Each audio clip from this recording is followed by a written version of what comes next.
Salam alaikum à nos amis followers de la Sénat TV. Aujourd'hui, on a l'honneur d'accueillir l'honorable député Dioba Matijani, président du Parti FRID, président de la coalition Espoir Mauritanie et vice-président de l'institution de l'opposition démocratique. Monsieur Diop, l'ensemble de nos followers vous salue et on vous demande de vous présenter et de saluer avec l'ensemble de nos followers. Merci Sénario pour le travail d'information noble que vous êtes en train de faire, qui participe incontestablement à l'information d'abord, mais à la formation aussi de la conscience collective. Et je pense que vous m'avez déjà présenté modestement. Je suis député à l'Assemblée nationale, je suis président du Fonds républicain pour l'unité et la démocratie. Je suis président de la coalition Espoir Mauritanie et vice-président de l'institution de l'opposition démocratique. Voilà. Ok, monsieur l'honorable député, président du Parti FRID, quel bilan faites-vous de l'institution de l'opposition au terme d'une année d'exercice? Le bilan de l'institution de l'opposition démocratique tire vers le négatif, tant pour son exercice que durant toute la période d'existence de l'institution de l'opposition démocratique, il y a 18 ans de cela. L'institution de l'opposition démocratique aurait pu participer pleinement dans l'équilibre du jeu politique et démocratique si des moyens avaient été mis à sa disposition. Malheureusement, ce n'est pas le cas aujourd'hui. Le budget qui lui est alloué arrive à peine à prendre en charge et à couvrir la masse salariale de ses employés à la fin de chaque mois.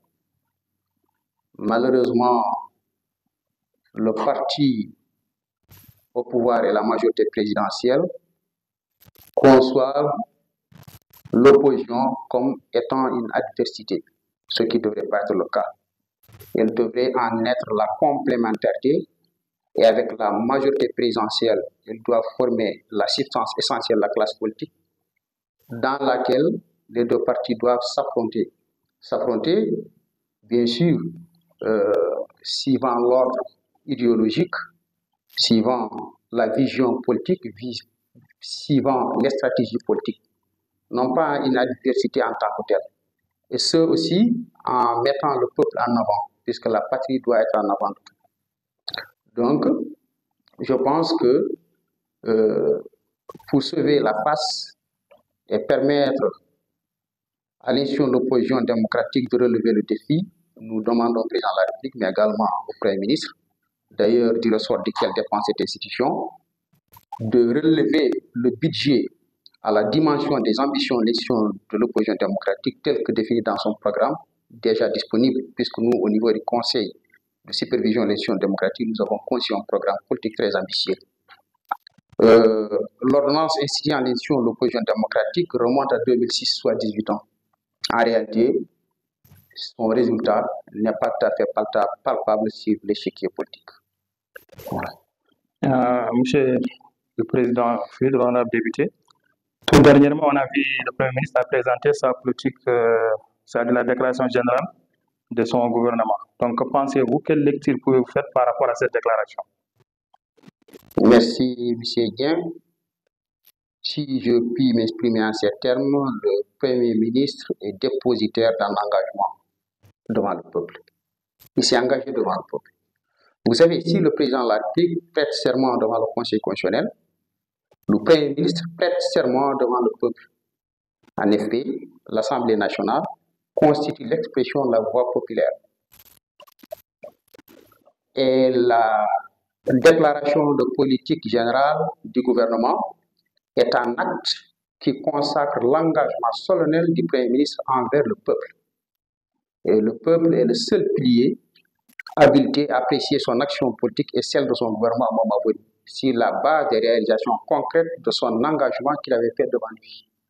C'est pourquoi nous demandons au nouveau Premier ministre d'œuvrer en toute conscience, avec son équipe d'ailleurs, de traiter tous les Mauritaniens sur le même pied d'égalité, sans discrimination, sans racisme, sans autre considération. Nous le demandons de refuser le dictat du tribalisme, la pression des hommes d'affaires, l'influence des religieux. C'est cette attitude qui doit constamment qualifier son courage et sa responsabilité, mais également déterminer sa grandeur. en circonstances pareilles.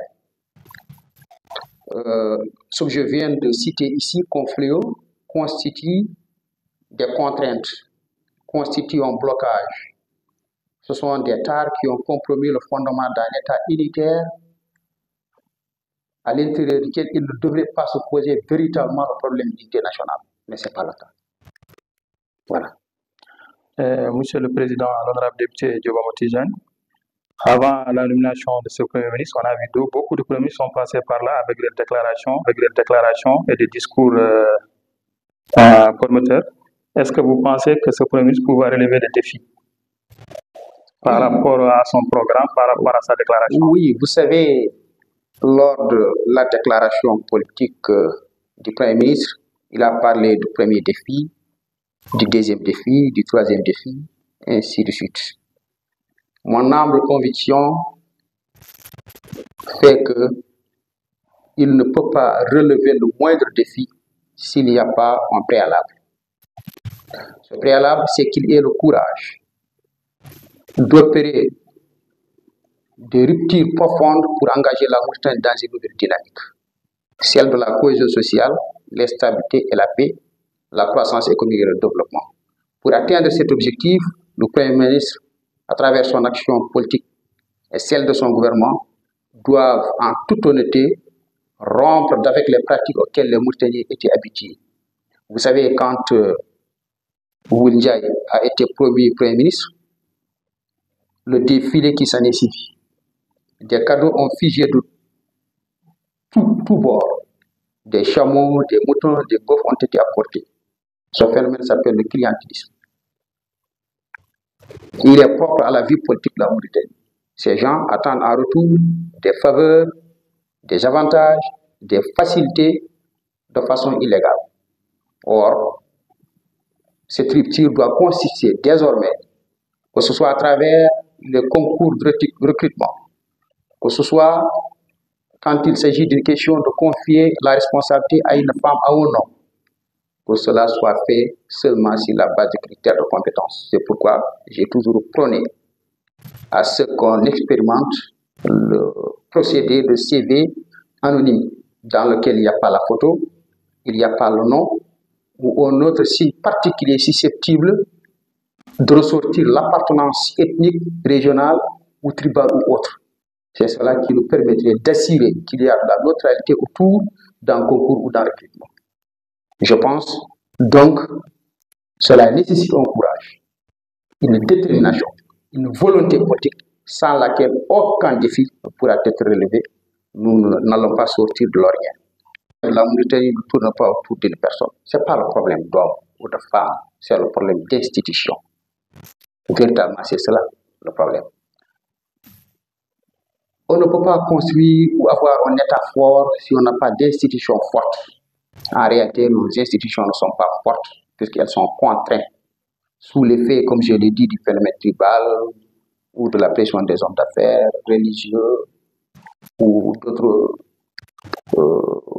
troupes tapis sous l'ombre qui ont une influence et qui compromettent la liberté et l'indépendance de l'État et l'indépendance des institutions de notre État.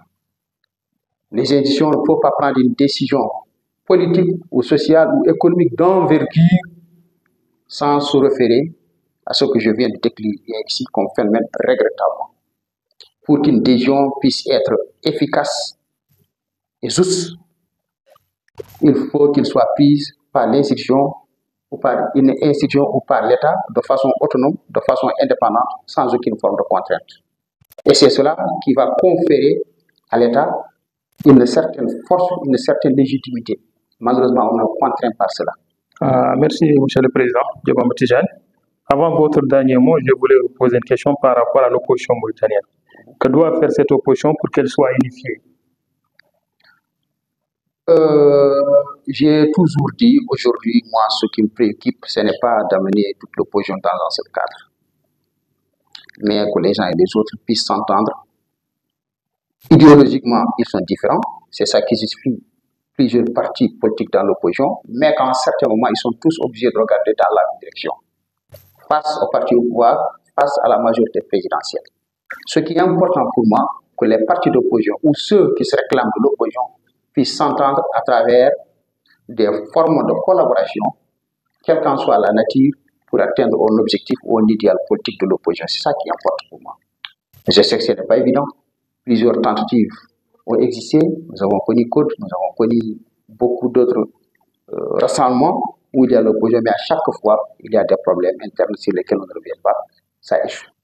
Donc, je ne voudrais pas ou je ne pense pas que ce soit le rassemblement qui soit la meilleure approche. Non, chacun n'a qu'à rester dans son statut et garder son identité, mais que si c'est possible, si l'occasion se présente, l'opportunité se présente, que les gens puissent trouver des passerelles de communication pour qu'ils puissent organiser conjointement une action collective, ce qui leur permettra d'atteindre l'objectif politique. Merci, Monsieur le Président, l'honorable député à l'Assemblée nationale, d'avoir accepté d'entretenir avec Sénégal Média. Maintenant, votre dernier mot. Le dernier mot, je vais le focaliser peut-être à l'attente majeure de tout le peuple mauritanien, à savoir la mise en application de cet engagement fait par le Premier ministre et son équipe. Je dois dire qu'ils sont aujourd'hui devant Dieu, devant l'histoire, mais également devant le peuple. Nous connaissons très bien la Mauritanie, les défis sont là, les contraintes sont là, mais en âme et conscience, nous devrons les juger sur le résultat. Et c'est pourquoi je dis ce que je dois dire, c'est à eux de choisir le bon chemin ou le mauvais chemin. Les choses sont très claires. S'ils estiment et qu'ils prennent leur courage en main, ils vont engager la Mauritanie dans une nouvelle dynamique, dans un nouvel processus de rupture avec l'ancienne Mauritanie. S'ils n'ont pas leur courage en main, sans doute, ils vont échouer, comme ce fut le cas de tous les gouvernements qui sont succédés ici, depuis le lendemain des indépendances jusqu'à présent. Merci. Ok, merci, Monsieur le Président. Merci, notre ami Malik Ba. Et merci nos différents followers qui nous suivent sur la Sénégal TV. Et à la prochaine, Inch'Allah.